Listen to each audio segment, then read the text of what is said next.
kan. Ahli virus, Hanya gigi ahli jangan ke ahli vaksin. jantung kan beda, ke ahli virus. 2 ke BP POM, urusan keamanan. 3 ke halalan ke Halalnya MUI, 3 itu. MUI, betul. Pasti sumber hoax itu nanyanya bukan ke 3 pintu itu. Karena hoax itu di mana-mana. Ada hoax yang saya suka adalah vaksin membesarkan. Saya baca itu juga. Saya setuju dengan hoax tersebut. Iya. Dan saya saksi hidup itu tidak benar. Tidak ada yang berubah gitu ya? Tidak ada yang berubah. Iya. Swear. Tapi udah 2 kali Kang ya, berarti udah vaksin yang kedua juga berarti ya? Nih yang penting ya. Tidak ada lagi cara menurunkan pandemi secara masif ya. Betul. Kecuali dengan vaksin. Karena untuk dapat kekebalan masyarakat itu 3. Pernah sakit jadi imun, nauzubillah ya, jangan kenakan. Yang sehat imun oleh vaksin, atau nggak kemana-mana seumur hidupnya sampai pandemi diproklamasikan hilang kan nggak mungkin ini produktif. Maka orang logis akan bilang kita harus pakai vaksin. Ya, Dan vaksin ini saya sebagai relawan nggak ada dampak apa-apa kecuali pegal biasa lah ya karena jarum masuk. Kedua ngantuk-ngantuk aja.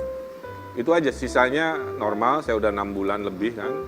Paling nafsu makan agak naik, nafsu belanja apalagi. Tapi kan bener ya Kang ya, kalau misal vaksin katanya nggak boleh kemana-mana dulu tuh sebulan. Bukan nggak boleh kemana-mana lah. Maksudnya kalau gitu. udah divaksin tuh maksudnya bukan berarti udah kebal gitu. Iya. Maksudnya tuh jangan melanggar prokes dulu. Iya, karena butuh proses ya. Karena untuk butuh 3 membentuk imun bulan, gitu. plus Iya. yang lain belum divaksin, jadi kita harus tenggang rasa juga. Tapi di sini ada ditulis penyuntikan dosis kedua vaksin Sinovac lebih transparan. Pak Jokowi mengatakan tidak terasa. Wow. Bener nggak tuh Kang? Suntikan kedua nggak kerasa Kang? Mungkin Pak Jokowi lebih kuat dari saya. Kalau saya namanya disuntik ya tetap ada kayak digigit semut lah. Bukan, maksudnya badan. Oh, saya sama aja, ada ngantuknya. Ada ngantuk-ngantuknya juga. Imunitas baru terbentuk 2 hingga 6 minggu setelah vaksin COVID yang kedua. Nah, ini saya mau klarifikasi. Untuk penelitian saya di darah tubuh saya, itu muncul tapi belum kuat. Belum kuat. Jadi setelah 6 minggu masih bisa kena COVID. Ini baru terbentuk intinya ya. Lagi Prosesnya. prosentase, kalau loading tuh lagi loading. Iya. Jadi barangnya ada, antibodinya ada, tapi prosentasenya belum powerful. Nah, powerfulnya itu di minggu ke 3 bulan, maaf. Jadi hari ke-90. Hari ke-90. Jadi saya disuntik kan Agustus, September, Desember pas diperiksa 98%. Oke. Kang, saya pernah nanya sama Akang, gimana orang-orang yang menolak vaksin, Kang?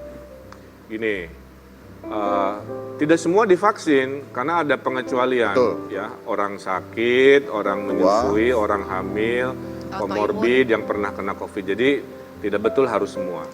Makanya cukup 70%, teorinya 70% akan melindungi si 30%. Berarti herd immunity setelah itu. Ya. Nah, bagi yang 70% yang ditugaskan harus disuntik, itu sebenarnya nggak bisa menolak karena situasinya lagi darurat perang. Kalau situasi normal, divaksin itu pilihan.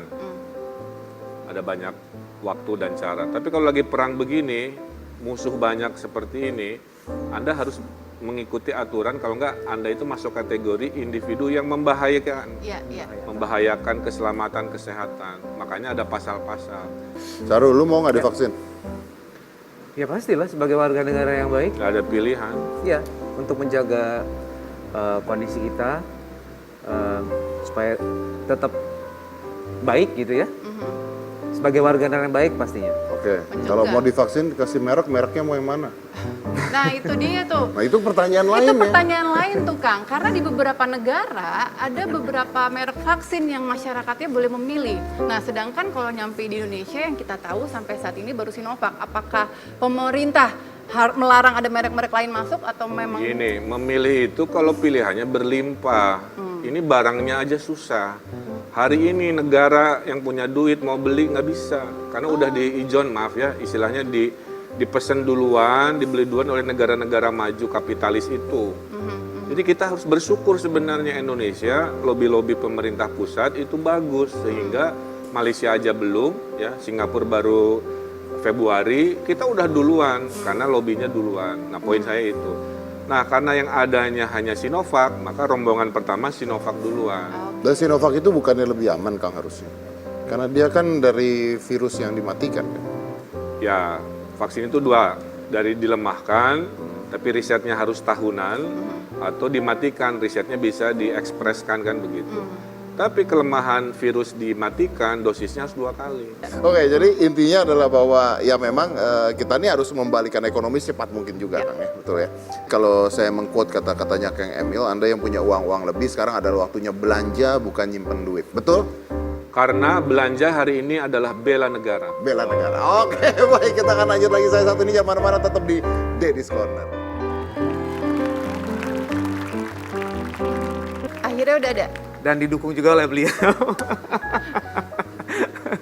Jadi atas rekomendasi. Jadi, Kang jadi Emil. kalau lu nggak menang nggak kawin-kawin gitu.